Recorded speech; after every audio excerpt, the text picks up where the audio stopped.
Qualifying for the Miami Grand Prix is over and Max Verstappen is on pole position. But what did we learn? Well, in this video, I'm going to be taking a look at the data and doing a data analysis from qualifying. If you enjoy the video, then please hit the like button and subscribe for more F1 content. Now, let's get into the video.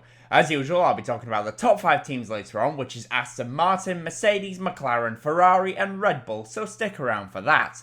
Yes, qualifying is over and Red Bull are back at the front again with Max Verstappen, and teammate Sergio Perez will be lining up in 4th place with the 2 Ferrari cars in between them. And it was a bit of a weird qualifying session. Usually the fastest times all come at the end of the session, but that was not the case in Miami, and you can see that here as I bring up all the lap times from qualifying for Verstappen. In Q3, the second run actually ended up being slower than the first run as circuit conditions changed and fell away from the drivers right at the end. Not only this, but the usual improvements in lap times as qualifying continues didn't really materialise, which is a bit weird for a street circuit. Yes, the times did improve, but it was only by 8 tenths from the first lap in Q1 to the fastest lap in Q3. So let's now compare those 2 laps to see where the 8 tenths came from as the session went on. And when you look at these 2 laps, the main area of improvement is in sector 1 during the high speed corners, and then on the exit of the long left-hander as Verstappen is able to get better traction as circuit grip had at that point come more towards the drivers before of course it went away again. Really, those were the main areas of improvement. Also, on the exit of the long back straight on the run to the line, Verstappen is also able to gain a little bit more time. But really, this is only where Verstappen gained time. There was not really as much in it as we have seen at other races so far this year. So we've seen that, but what about the top speed of the teams? Well, to find out, I've brought up the top speed from each team, and what can we see, and how can we compare it to what we saw in sprint qualifying. Interestingly, a fair few of the teams were actually slower in a straight line for Grand Prix qualifying compared to the sprint. Ferrari, Red Bull, McLaren, Williams and Haas all lost a couple of kilometers per hour. Aston Martin, Mercedes, Alpine and especially Sauber actually gained a little bit of straight line performance as it looks like they reduced the downforce somewhat. Sauber became somewhat of a rocket ship in a straight line, with Bottas able to reach 345 kilometers per hour. Williams on the other hand definitely looked like they added some downforce as they were fastest in a straight line on Friday but not fastest on a Saturday. In the midfield then, what teams looked good and what teams didn't look so good? Well, one team that didn't look so good was the team that was a rocket ship in a straight line. Sauber sadly looked like they were really struggling, which for them is a great shame. They've had a rough season so far this year, despite being improved in a lot of the races, and it's only come down to operational errors such as bad pit stops, and of course in China, Bottas did have a power unit issue when it looked like he could have scored some points. But this weekend, they just looked slow, as Zhou Guanyu was in last place and Valtteri Bottas qualified in 16th place. Let's compare his lap to Alex Albon in the Williams to see where Bottas lost out and how he didn't make it through to Q2.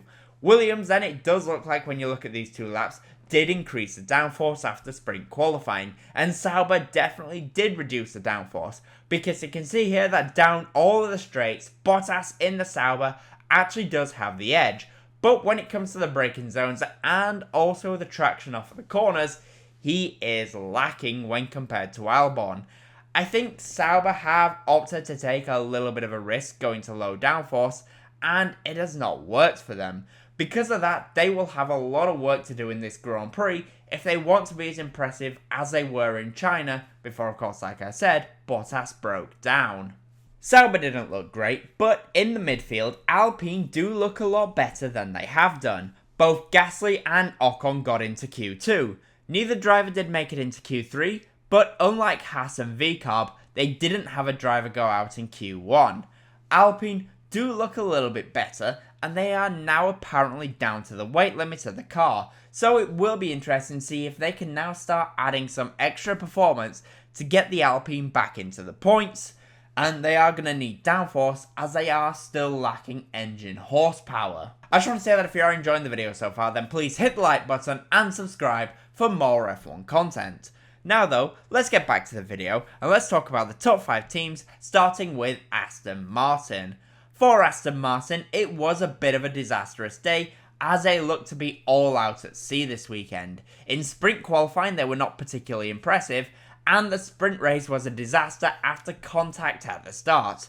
They carried that forward to Grand Prix qualifying as well, with Fernando Alonso qualifying all the way down in 15th place and teammate Lance Stroll beating him to qualify the car in 11th place. For both drivers though, this is not good enough. For Lance Stroll then, let's compare his lap to Lewis Hamilton's in the rival Mercedes from Q2 to see where Lance was losing out. And when you compare these two laps, it looks like Lance loses time in the highest speed downforce section in Sector 1 and also in the very technical section under the motorway before the long back straight. Here you can see that he cannot carry the same speed as Hamilton, probably due to his soft tyres really struggling at this point. For Aston Martin, it's going to be a very long race I fear, and I don't really see them scoring any points. I think they will struggle, and I can see them having a hard time with the tyres if the temperatures are really high like they were in qualifying. For Mercedes, qualifying was definitely better than in sprint, but they are a long way away from the drivers ahead of them, as George Russell qualified 4 tenths away from Oscar Piastri, who is the next car ahead.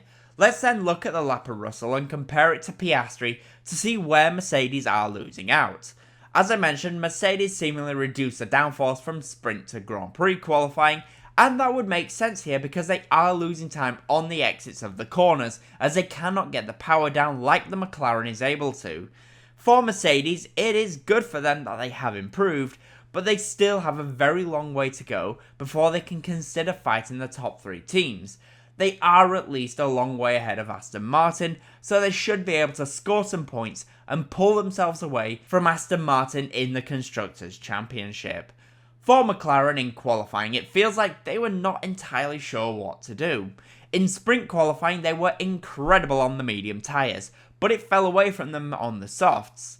Today in qualifying, they did improve their pace on the soft tyres as they didn't burn them out immediately, but with trying the mediums in Q3, I feel like they were not entirely sure what they actually wanted to do, which I think highlights the struggles that the teams have had this weekend with the tyres. For Lando then, let's compare his lap to the fastest lap that was set by Max Verstappen for pole position to see where they were losing out when it compared to pole position. When you look at these two laps, it's incredible how the Red Bull doesn't actually burn out its tyres. Verstappen is able to carry so much more speed, but due to how smooth he is in that Red Bull, he doesn't overheat the tyres, and this is where McLaren are losing out. You can see that because by the final corner, the softs are probably giving up on Lando, and because of that you can see he loses a lot of time out of the final corner on the run to the line. For the Grand Prix itself, McLaren will be hoping that the great pace that they had on the mediums in sprint quali can translate to pace in the race. If they can keep the tyres alive, then it could be possible that they fight the Ferraris and Sergio Perez for a podium spot. For Ferrari, it is second and third as Charles Leclerc finally returns to the front row after being away for a few races. He will be starting the race alongside Max Verstappen once again, and Carlos Sainz will be in third place, which means it is likely we will see yet another fight between the two Ferrari drivers. So, let's compare the times of Sainz to Leclerc. And when you look at these two laps, you can see that Sainz is able to get slightly better runs out of corners as he does get better traction. You can see that he does have similar straight line performance, indicating that he was getting better traction from the corners as opposed to having less downforce because of course the top speed was very similar. However, in the very tight and technical section under the motorway, you can see that Leclerc was able to be a little bit better on the brakes and he could carry some more speed, and therefore he gained a lot of time on Sainz in this section, and this is really where he had the pace and the edge to just about beat his teammate.